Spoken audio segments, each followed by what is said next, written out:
ಆಕಾಶವಾಣಿಯ 90 ವರ್ಷದ ಸಂಭ್ರಮಾಚರಣೆಯ ಸಂದರ್ಭದಲ್ಲಿ ವಿಶೇಷ ಕಾರ್ಯಕ್ರಮ ಸರಣಿ ಆಕಾಶ ಬುಟ್ಟಿ.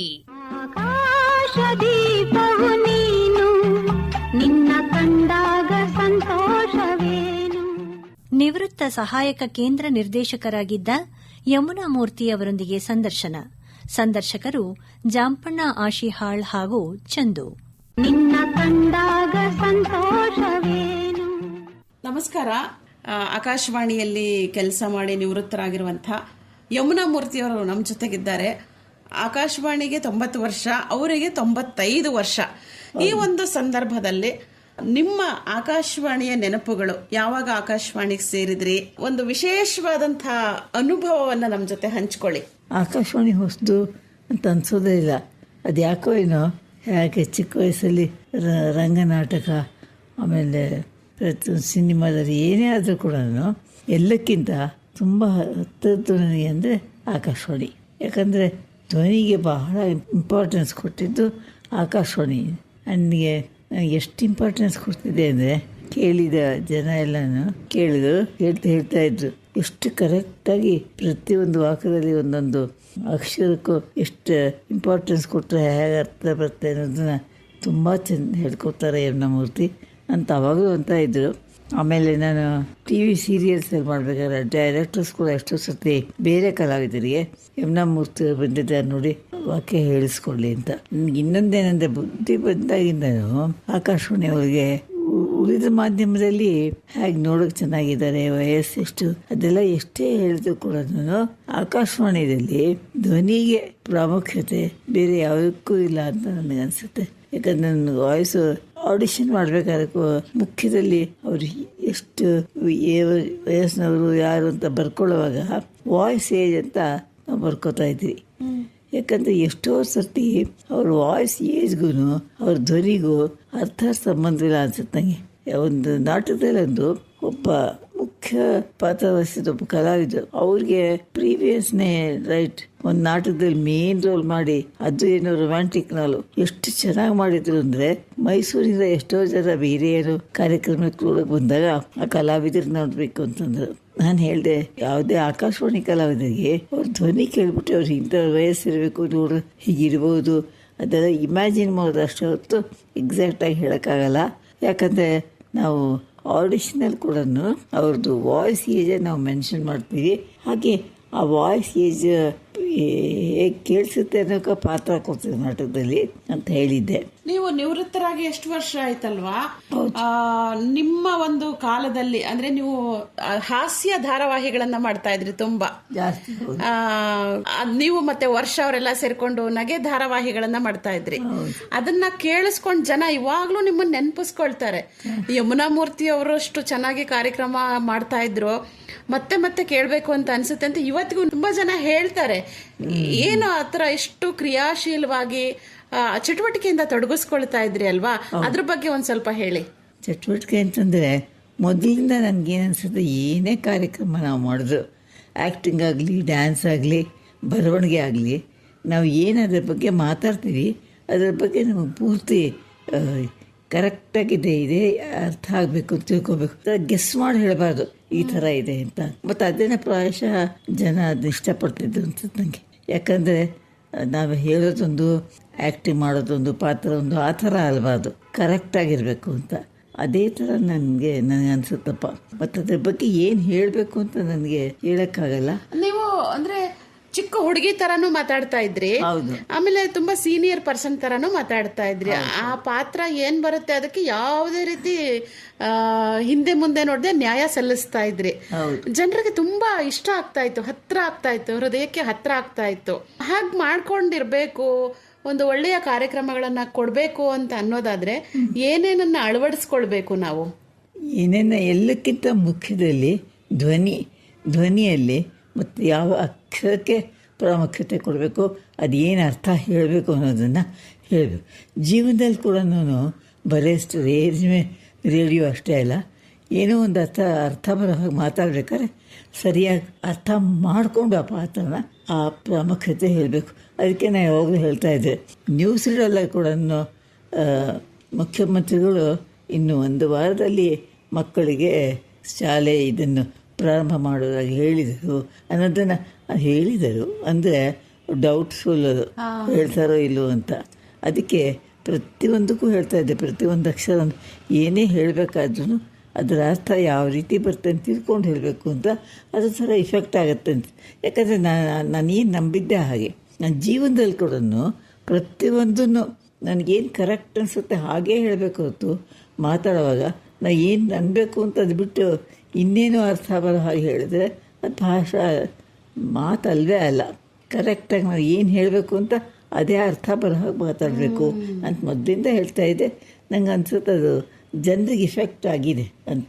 ಯಾರನ್ನ ನೆನಪು ಮಾಡ್ಕೊಳಕ್ ಇಷ್ಟಪಡ್ತೀರಾ? ಆಕಾಶವಾಣಿಯಲ್ಲಿ ನಿಮ್ಮ ಜೊತೆ ಸಾಕಷ್ಟು ಜನರು ಕೆಲಸ ಮಾಡಿದ್ದಾರೆ.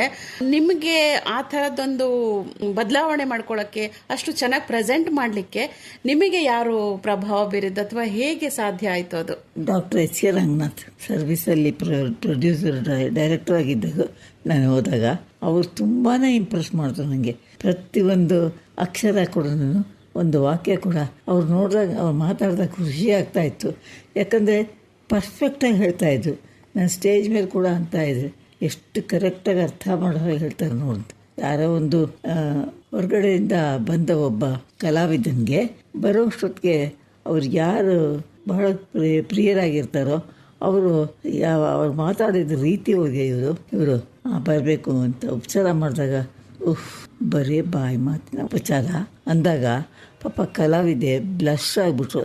ಅಷ್ಟು ಕರೆಕ್ಟಾಗಿತ್ತು ಅವ್ರದ್ದು. ಎಷ್ಟು ಚೆನ್ನಾಗಿ ಡೈಲಾಗ್ಸ್ ಹೇಳ್ತಿದ್ರು ಅಂದರೆ ನಿಜವಾಗ್ಲೂ ಇವತ್ತಿಗೂ ನಂಗೆ ಮರೆಯೋಕ್ಕಾಗಲ್ಲ. Very good artist.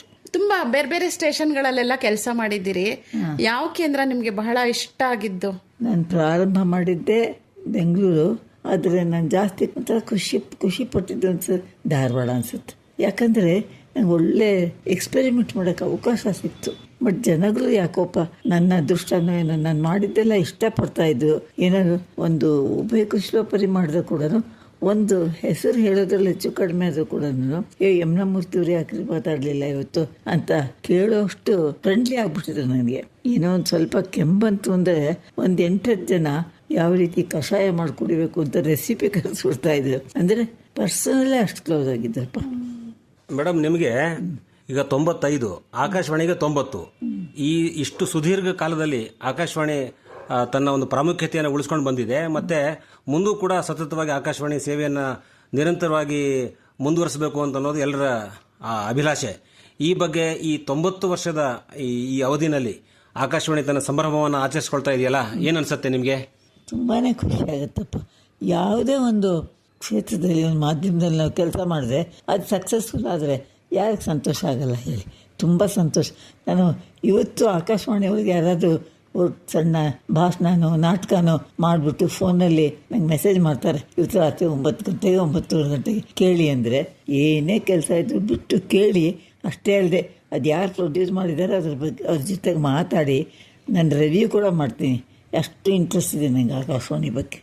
ಈಗಲೂ ಕೂಡ ರೇಡಿಯೋವನ್ನು ಕೇಳ್ತೀರಾ? ನಿಮ್ಮ ನಾಟಕಗಳು ಪ್ರಸಾರ ಆಗಿರ್ತವೆ, ಅದನ್ನು ಕೇಳ್ತೀರಾ? ಅಥವಾ ನಿಮ್ಮ ಜೊತೆಗೆ ಒಂದಿಷ್ಟು ಮಾತಾಡಬೇಕು ಅಥವಾ ನಿಮ್ಮ ಅಭಿಪ್ರಾಯನೂ ಏನಿತ್ತು ಅಂತ ಕೇಳೋಕ್ಕೆ ಕೆಲವು ಜನರು ಕೂಡ ಫೋನ್ ಮಾಡ್ತಾರೆ ನಿಮಗೆ. ಅವರಿಗೆಲ್ಲ ನೀವು ಹೆಂಗೆ ಸ್ಪಂದಿಸ್ತೀರಿ? ಈ ಒಂದು ವಯಸ್ಸಲ್ಲಿ ಇಷ್ಟು ನಿಮ್ಮ ಸ್ಮೃತಿ ತುಂಬ ಚೆನ್ನಾಗಿದೆ, ಬಹಳ ಒಳ್ಳೆಯ ನೆನಪಿದೆ ಈ ವಯಸ್ಸಲ್ಲೂ ಕೂಡ.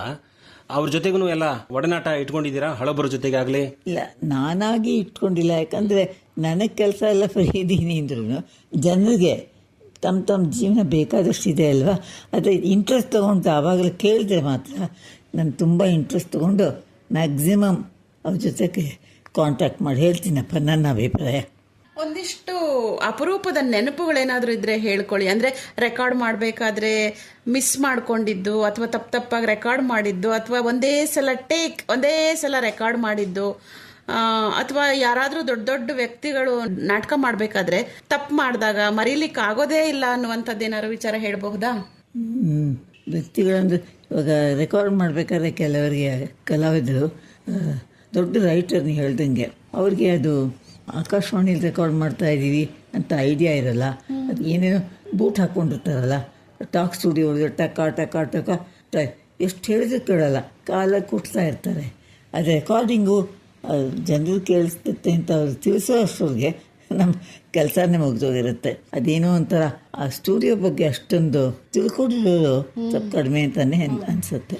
ಯಾವ್ಯಾವ ಮುಖ್ಯ ವ್ಯಕ್ತಿಗಳ ಜೊತೆಗೆ ಅಂದರೆ ಮುಖ್ಯಮಂತ್ರಿಗಳಿರಬಹುದು ಅಥವಾ ನಟ ನಟಿಯರು, ಸಿನಿಮಾ ನಟರೆಲ್ಲ ಬರ್ತಾ ಇದ್ರು ಅವಾಗ, ಹೌದು, ಅವ್ರ ಬಗ್ಗೆಗಿನ ಜೊತೆಗಿನ ರೆಕಾರ್ಡಿಂಗ್ ಅನುಭವಗಳು ಅಷ್ಟು ನೆನಪಿಲ್ಲ ನನಗೆ. ಆದ್ರೆ ಈ ಕೂಡಲೇ ನೆನಪು ಬರಲ್ಲ ಅಷ್ಟೇ. ನಿಮಗೆಲ್ಲ ಸಾಕಷ್ಟು ಅನುಭವ ಇದೆ. ಈಗ ತಾವು ರಂಗಭೂಮಿನಲ್ಲಿ, ಸಿನಿಮಾದಲ್ಲಿ, ಟಿವಿ ಧಾರಾವಾಹಿಗಳಲ್ಲಿ ಮತ್ತು ಆಕಾಶವಾಣಿಗಳಲ್ಲಿ ಇಷ್ಟೆಲ್ಲಾ ಕಡೆ ಕೆಲಸ ಮಾಡಿದ್ರಿ. ಬಟ್ ಆಕಾಶವಾಣಿಯವರು ಮಾತ್ರ ಕೇಳುಗರಾಗಿರ್ಬೋದು ಅಥವಾ ಆಕಾಶವಾಣಿ ಜನ ಆಗಿರ್ಬೋದು ತುಂಬಾ ನೆನಪು ಮಾಡ್ತಾರೆ ನಿಮ್ಮನ್ನ. ಇಷ್ಟೆಲ್ಲ ಕಲೆಗಳು, ನಿಮಗೆ ನೃತ್ಯನೂ ಬರ್ತಿತ್ತು, ತುಂಬಾ ಚಿಕ್ಕ ವಯಸ್ಸಿನಲ್ಲಿ ನೀವು ಡ್ಯಾನ್ಸ್ ಅಲ್ಲಿ ಕೂಡ ಕಥಕ್ಕಳಿ ಬೇರೆ ಕಲ್ತಿರಿ ನೀವು. ಇವೆಲ್ಲದರೊಳಗೆ ಇಷ್ಟೆಲ್ಲ ಕಲೆಗಳನ್ನ ಮೈಗೂಡಿಸ್ಕೊಂಡು ಆಕಾಶವಾಣಿಯನ್ನೇ ನೀವು ಬಹಳ ಪ್ರೀತಿ ಮಾಡ್ತಿದ್ರಾ? ಹೇಗೆ ಆಕಾಶವಾಣಿ ಹೆಂಗನ್ಸುತ್ತೆ ನಿಮ್ಗೆ ಇದರೆಲ್ಲರ ಮಧ್ಯೆ? ನನಗೆ ಯಾಕೋ ಜ್ಞಾಪಿಸ್ಕೊಂಡ್ರೆ ಎಲ್ಲಕ್ಕಿಂತ ಆಕಾಶವಾಣಿ ಬಗ್ಗೆ ಹೆಚ್ಚು ಪ್ರೀತಿ ಇರೋದು ನಿಜ. ಸ್ಟೇಜ್ ಮೇಲೆ ಕೂಡ ನಾನು ಆ್ಯಕ್ಟಿಂಗ್ ಮಾಡೋದ್ರ ಬಗ್ಗೆ ತುಂಬ ಇಂಪಾರ್ಟೆನ್ಸ್ ಕೊಟ್ಟರು ಕೂಡ ಆಕಾಶವಾಣಿ ಒಳಗೆ ಅಂದರೆ ಧ್ವನಿಗೆ ತುಂಬ ಇಂಪಾರ್ಟೆನ್ಸ್ ಇದೆ. ನನಗೆ ಮೊದಲಿಂದ ಧ್ವನಿ ತುಂಬ ಇಂಪಾರ್ಟೆನ್ಸ್ ಕೊಡೋದು ತುಂಬಾ ಇಷ್ಟ ಇರೋದ್ರಿಂದ ಅದು ಇವತ್ತಿಗೂ ಆಕಾಶವಾಣಿ ಒಳಗೆ ಏನೇ ಇಂಥ ದೊಡ್ಡ ಕಲಾವಿದರಾದರೂ ಕೂಡ ವಾಯ್ಸಲ್ಲಿ ಆ್ಯಕ್ಟ್ ಮಾಡೋಕ್ಕೆ ಬರಲಿಲ್ಲ ಅಂದರೆ ಅವ್ರು ಕಲಾವಿದರು ಆಗೋದೇ ಇಲ್ಲ. ಸ್ಟೇಜ್ ಮೇಲೆ ಹಂಗಲ್ಲ, ಏನೋ ಹೆಚ್ಚು ಕಡಿಮೆ ಮಾಡಿದ್ರೆ ಆ್ಯಕ್ಟಿಂಗ್ ಮಾಡಿಬಿಡ್ತಾರಲ್ಲ, ಗೊತ್ತಾಗತ್ತೆ ಇನ್ನು ಕೇಳೋರಿಗೆ. ಬಟ್ ಇದು ಹಾಗಲ್ಲ ಇದು ಅಂತ ಅನ್ಸುತ್ತೆ ನನಗೆ. ಅದಕ್ಕೆ ನಾನು ತುಂಬ ಇಂಪಾರ್ಟೆನ್ಸ್ ಕೊಡ್ತಾ ಇದ್ದಿದ್ದಕ್ಕೂ ಏನೋ ಜನ ಎಲ್ಲ ಧ್ವನಿಶಿಲ್ಪಿ ಅಂತಾನೂ ಇದ್ದದ್ದು. ಯಾಕಂದರೆ ಧ್ವನಿಯಲ್ಲಿ ಎಷ್ಟು ಇಂಪಾರ್ಟೆನ್ಸ್ ಇರಬೇಕು ಅಷ್ಟು ಕೊಡೋ ಒಂದು ಕಲಾವಿದೆ ಶಿಲ್ಪಿ ಥರ ಅಂತ ಅರ್ಥದಲ್ಲಿ ನಾನು ನಿಜ ಅದು ಅನಿಸುತ್ತೆ ನನಗೆ. ಯಾಕಂದರೆ ಇಂಪಾರ್ಟೆನ್ಸ್ ಧ್ವನಿಲಿ ಎಷ್ಟಿದೆ ಅಂದರೆ ಅದು ಎಕ್ಸ್ಪ್ಲೇನ್ ಮಾಡೋಕ್ಕಾಗಲ್ಲ. ಕಲಾವಿದರಿಗೆ ಎಷ್ಟು ಫೇಶಿಯಲ್ ಎಕ್ಸ್ಪ್ರೆಷನ್ ಮುಖ್ಯನೋ ಅದಕ್ಕಿಂತ ಸ್ವಲ್ಪ ಜಾಸ್ತಿನೇ ಧ್ವನಿ ಮುಖ್ಯ ಅನಿಸುತ್ತೆ. ಯಾಕಂದರೆ ಆಡಿಯನ್ಸಲ್ಲಿ ಕೂತ್ಕೊಂಡು ಕೇಳಿದಾಗ ಒಂದು ಅಕ್ಷರ ಹೆಚ್ಚು ಕಡಿಮೆ ಕೇಳದೇ ಇದ್ರು ಕೂಡ ಕಾಣದೇ ಇದ್ದರೆ ಒಬ್ಬ ವ್ಯಕ್ತಿ ವಾಯ್ಸಲ್ಲಿ ಕರೆಕ್ಟಾಗಿ ಕನ್ನೆ ಆಗುತ್ತೆ ಅಂತ ನನಗನ್ಸುತ್ತಪ್ಪ. ಈಗ ನೀವು ಆದಷ್ಟು ಮನೆಯಲ್ಲೇ ಇದ್ದೀರಾ, ಹೊರಗಡೆ ಎಲ್ಲೋ ಒಂದು ಕಡೆ ಸಭೆ ಸಮಾರಂಭಗಳಿಗೆ ಒಂದಿಷ್ಟು ಬರಬೇಕು, ತಾವು ಬಹಳ ಪ್ರಮುಖರು, ನಮಗೆ ಬಹಳ ದೊಡ್ಡ ಕಲಾವಿದರು ಅಂತೇಳಿ ಕೆಲವರು ಬರ್ತಾರೆ. ಹಂಗೇನಾರು ಹೇಳ್ತಾರ ಅಥವಾ ನಿಮ್ಗೆ ಹೋಗೋಕ್ಕಾಗಲ್ಲ? ಆವಾಗ ನಿಮ್ಗೇನು ಅನ್ಸುತ್ತೆ, ನಾನು ಇನ್ನೂ ಈ ವಯಸ್ಸಲ್ಲೂ ಕೂಡ ಹೊರಗಡೆ ಒಂದಿಷ್ಟು ಓಡಾಡಬೇಕಿತ್ತು ಅಂತ ಅನ್ಸುತ್ತೆ. ಮತ್ತು ಇವತ್ತಿಗೂ ತುಂಬ ಜನ ಪಾಪ ಎಷ್ಟು ಪ್ರೀತಿಯಿಂದ ಕರೀತಾರೆ ಅಂದರೆ ಅಯ್ಯೋ ನಾನು ಹೋಗೋಕ್ಕಾಗಲ್ಲ ಅಂತ ಬೇಜಾರು ನನಗೆ. ಯಾಕಂದರೆ ಇನ್ನೇನು ಪ್ರಾಬ್ಲಮ್ ಇಲ್ಲ ನನಗೆ. ಈ ವೆಹಿಕಲ್ಲು ಕಾರಲ್ಲಿ ಸ್ವಲ್ಪ ಲಾಂಗ್ ಡಿಸ್ಟೆನ್ಸು ಓಡಾಡೋಕ್ಕೆ ಕಷ್ಟ ಇದಾಗುತ್ತೆ ಅಂತ ವಾಮಿಟಿಂಗ್ ಸೆನ್ಸೇಷನ್ ಬರುತ್ತೆ. ಆ ಫೀಲಿಂಗ್ ಇದ್ದಾಗ ಆಮೇಲೆ ಮಾತಾಡೋಕ್ಕೆ ತುಂಬ ಕಷ್ಟ ಆಗುತ್ತೆ. ಅದಕ್ಕೆ ಜಾಸ್ತಿ ಹೋಗೋದಿಲ್ಲ. ತುಂಬ ಕಷ್ಟಪಟ್ಟು ಆದರೂ ಬಹಳ ತುಂಬ ಪ್ರೀತಿಯಿಂದ ಆಕಾಶವಾಣಿ ಬಗ್ಗೆ ಕೇಳಿದ್ಕೊಳ್ಳಿ ತಾವು ಎದ್ದು ಕೂತ್ಕೊಂಡು ಮಾತಾಡ್ತಾ ಇದ್ದೀರಲ್ಲ, ಇದರಂಥ ದೊಡ್ಡ ಚೈತನ್ಯ ಇನ್ನೊಂದು ಉದಾಹರಣೆ ನಮಗಿಲ್ಲ. ಥ್ಯಾಂಕ್ಸ್ ಅಪ್ಪ, thank you very much. Akashvani ಬಗ್ಗೆ ನಾನು ಮಾತಾಡೋದು ಅಂತಂದರೆ, ನಾನು ಏನು ಇವತ್ತು BSc ಮಾಡಿದರೆ ಇದರೊಳಗೆ ಯೂನಿವರ್ಸಿಟಿಲಿ ಅದ್ರ ವ್ಯಾಲ್ಯೂ ನನಗೆ ಅಷ್ಟು ನನ್ನ ಜೀವನದಲ್ಲಿ ಎಷ್ಟು ಇಂಪಾರ್ಟೆಂಟ್ ಆಗಲಿಲ್ಲ ಈ ಆಕಾಶವಾಣಿಯಲ್ಲಿ ಆದಷ್ಟು. ಆಮೇಲೆ ಇವತ್ತು ಆಕಾಶವಾಣಿಯಿಂದನೇ ನಾನೊಬ್ಬ ಕಲಾವಿದ ಆಗಿದ್ದು, ಮತ್ತಿಷ್ಟು ವರ್ಷ ಸರ್ವಿಸ್ ಮಾಡಿದ್ದು, ಪೆನ್ಷನ್ ತೊಗೋತಾ ಇರೋದು ಎಲ್ಲ ಆಕಾಶವಾಣಿಯಿಂದನೇ. I don't think I can forget Akashvani's work. ನನ್ನ ಹೆಲ್ಪ್ ದಟ್ ಹ್ಯಾಸ್ ಒಂಥರ ಆಕಾಶವಾಣಿ ನನಗೆ ಬದುಕೋಕ್ಕೆ ತುಂಬ ಅನುಕೂಲ ಆಗಿದೆ ಅಂತ ಕೊಟ್ಟಿದೆ. I never forget that. ತುಂಬ ಸುದೀರ್ಘವಾಗಿ, ತುಂಬ ಅರ್ಥಪೂರ್ಣವಾಗಿ ಮತ್ತು ತುಂಬ ಮಾದರಿಯ ವ್ಯಕ್ತಿಯಾಗಿ, ಒಳ್ಳೆಯ ಕಲಾವಿದರಾಗಿ ಮತ್ತು ಕನ್ನಡ ನಾಡು ನುಡಿಗೆ ಭಾಷೆ ಹೇಗಿರಬೇಕು ಅಂತ ಅನ್ನೋದನ್ನೆಲ್ಲ ಹೇಳಿಕೊಟ್ಟವರಾಗಿ ತಾವು ತುಂಬ ಅಪ್ರತಿಮರು ಅಂತ ಹೇಳಿ ನಾವು ಈ ಸಂದರ್ಭದಲ್ಲಿ ಹೇಳ್ಬೋದು. ಥ್ಯಾಂಕ್ಸ್ ಅಪ್ಪ. ತುಂಬ ಖುಷಿ ಆಗುತ್ತೆ. ನಿಮಗೆ ನಾವು ಇನ್ನೂ ಹೆಚ್ಚಿಗೆ ಮಾತಾಡಿಸಿ ತೊಂದರೆ ಕೊಡೋ ಮನಸ್ಸಿಲ್ಲ. ಇಷ್ಟು ಮಾತಾಡಿದ್ದೆ ಅಣಿಮುತ್ತುಗಳು ಅಂತ ಹೇಳಿ ಅನ್ಕೋತೀವಿ. ತುಂಬ ಒಳ್ಳೆಯ ಮಾತುಗಳನ್ನ ಆಡಿದ್ದೀರಾ. ತುಂಬ ಧನ್ಯವಾದಗಳು. ನಮ್ಮೆಲ್ಲ ಕೇಳುಗರ ಪರವಾಗಿ ನಿಮಗೆ ಒಳ್ಳೆಯದಾಗಲಿ, ಇನ್ನೂ ದೀರ್ಘಾಯುಷಿಯಾಗಿ ಇರಿ ಅಂತ ನಾವು ಬಯಸ್ತಾ ಇದ್ದೀವಿ. ತುಂಬ ಥ್ಯಾಂಕ್ಸ್ ಅಪ್ಪ, ತುಂಬಾ ಖುಷಿ ಆಯಿತು. ಧನ್ಯವಾದಗಳು ಮೇಡಮ್, ನಮಸ್ಕಾರ. ಧನ್ಯವಾದಗಳು. ನಿವೃತ್ತ ಸಹಾಯಕ ಕೇಂದ್ರ ನಿರ್ದೇಶಕರಾಗಿದ್ದ ಯಮುನಾ ಮೂರ್ತಿ ಅವರೊಂದಿಗಿನ ಸಂದರ್ಶನ ಮೂಡಿಬಂತು. ಸಂದರ್ಶಿಸಿದವರು ಜಾಂಪಣ್ಣ ಆಶಿಹಾಳ್ ಹಾಗೂ ಚಂದು. ಆಕಾಶದೀಪವು ನೀನು, ನಿನ್ನ ಕಂಡಾಗ ಸಂತೋಷವೇನು. ಇದುವರೆಗೂ ಆಕಾಶವಾಣಿಯ 90 ವರ್ಷದ ಸಂಭ್ರಮಾಚರಣೆಯ ಸಂದರ್ಭದಲ್ಲಿ ವಿಶೇಷ ಕಾರ್ಯಕ್ರಮ ಆಕಾಶ ಬುಟ್ಟಿ ಕೇಳಿದಿರಿ.